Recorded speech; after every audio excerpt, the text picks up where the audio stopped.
अस्सलाम वालेकुम। Arshad Mahmood Shakeel, Punjab rural health employees association. जी, आज जो हम डिस्कशन कर रहे हैं वो है सैलरी के मतलब जो कम अज़ कम हुकूमत पाकिस्तान ने एडजस्ट की है। कम अज़ कम सैलरी जो है वो हुकूमत पंजाब ने भी 32,000 ही की है, और PHFMC के जो फर्स्ट ग्रेड के फर्स्ट स्केल के यानी क्लास 4 के जितने भी लोग हैं उनकी सैलरी कम से कम अब 32,000 होगी। कुछ दोस्त ये है कि पूछ रहे हैं कि PHFMC के जो 32,000 है वो इसी माह आएगा। नहीं मेरे भाई, अभी इसी माह आपको 32,000 लग के नहीं आएगा। अल्लाह करे ऐसा हो जाए, लेकिन अभी तक हालात वाक़या जो बता रहे हैं कि अभी यानी कि 32,000 सैलरी लग के नहीं आ रही। और कुछ दोस्त लीव इनकैशमेंट PHFMC की उसके मतलब पूछ रहे हैं कि वो हमें इसी माह मिल जाएगी, लेकिन वो भी इसी माह लग के नहीं आ रही। अल्लाह करे ऐसा हो जाए कि इसी माह लग के आ जाए, लेकिन बहुत मुश्किल है। अब हम थोड़ी सी डिस्कशन कर लेते हैं कि कम से कम सैलरी जो है वो हुकूमत पाकिस्तान ने 32,000 एडजस्ट की है, और हमारे PHFMC के जितने भी एम्प्लॉइज हैं पहले स्केल के, उनको 32,000 ही मिलेगी। क्योंकि पिछली दफ़ा भी जितने भी लोगों की थी 25,000 अगर एडजस्ट की थी तो उनको 25,000 ही मिला था कम से कम सैलरी। यानी कि पिछले साल जो 25,000 की थी वो उन इन सबको 25,000 ही मिला था।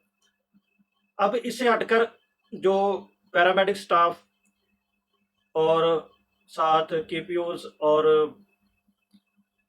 दूसरा स्टाफ है उनके मतलब भी बात कर लेते हैं। जब यह है कि क्लास 4 की सैलरी 32,000 यानी कि ये 25 से 32 हुई, 7,000 इंक्रीज हुआ है। अब अगर क्लास 4 का 7,000 इंक्रीज हुआ तो उससे ज्यादा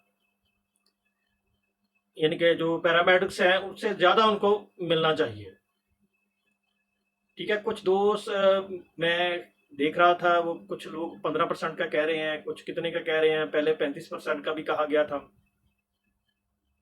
लेकिन ये है कि ये कम से कम हमारी भी सैलरी जो है, जैसे हुकूमत पाकिस्तान ने 35% 1 से 16 ग्रेड की है, और उससे ऊपर के जो वो 30% किया है, और ऐसे ही हमें भी मिलना चाहिए। और हमारी भी सैलरी तमाम गवर्नमेंट एम्प्लॉइज की तरह बजट में इंक्रीज होनी चाहिए, और हमें जुलाई से ही मिलनी चाहिए।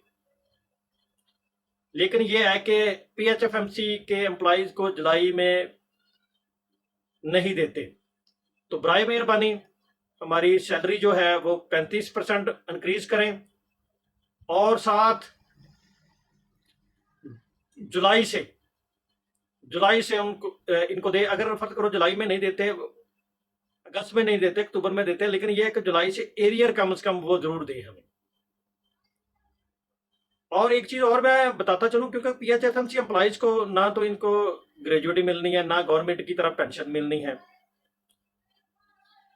ना ही इनको कोई और यानी कि जो लमसम रकम मिलती है वो भी नहीं मिलनी। जब वो नहीं मिलनी तो इनकी तो सैलरी में कम से कम 50% से ऊपर इजाफा करना चाहिए था। और पहले भी मैं बता चुका हूं कि अब जो है वो इतनी इनकी कम सैलरी है कि गवर्नमेंट के एम्प्लॉइज को, हालांकि उनको पेंशन भी मिलनी, ग्रेजुएटी भी मिलनी है, सारा कुछ लवाजमात मिलने हैं उनको, इवन के उनको मेडिकल लीव भी मिलती है, ठीक है, इनकैशमेंट वो भी मिलती है। लेकिन ये है कि हमारे साथ काफ़ी ज़्यादा इस सूरत में नारवा सलूक रखा गया है कि हमारी जो ना तो हमें पेंशन मिलनी, ना ही अभी भी उतनी सैलरी नहीं है, उनके बराबर नहीं है हमारी सैलरी। यानी कि जो लोग 17-17 16-16 साल काम कर रहे हैं, और उसी कैडर के गवर्नमेंट के जो मुलाजम है PHFMC के मुलाजम से काफ़ी ज़्यादा सैलरी, बल्कि दुगनी सैलरी ले रहे हैं। तो इस लिहाज से इनकी सैलरी तो ज़्यादा होनी चाहिए थी PHFMC के एम्प्लॉइज़ की, क्योंकि इनको तो फिर दोबारा बार बार रिपीट कर रहे हैं कि इनको तो कोई भी ऐसी चीज लमसम वगैरह नहीं देनी। तो बराए मेहरबानी पीएचएफएमसी एम्प्लॉइज की सैलरी जो है वो 50% इंक्रीज करें, ताकि जो हमारे और गवर्नमेंट के एम्प्लॉइज के दरमियान डिफरेंस है वो भी खत्म हो। मेरी जनाब प्राइम मिनिस्टर ऑफ पाकिस्तान से अपील है कि इस चीज का नोट्स लें, और चीफ मिनिस्टर ऑफ पंजाब से भी अपील है कि इस चीज का नोट्स लें और हमारी सैलरी गवर्नमेंट के कैडर के बराबर की जाए। अल्लाह ताला हम सबको हामी नासर हो, आमीन।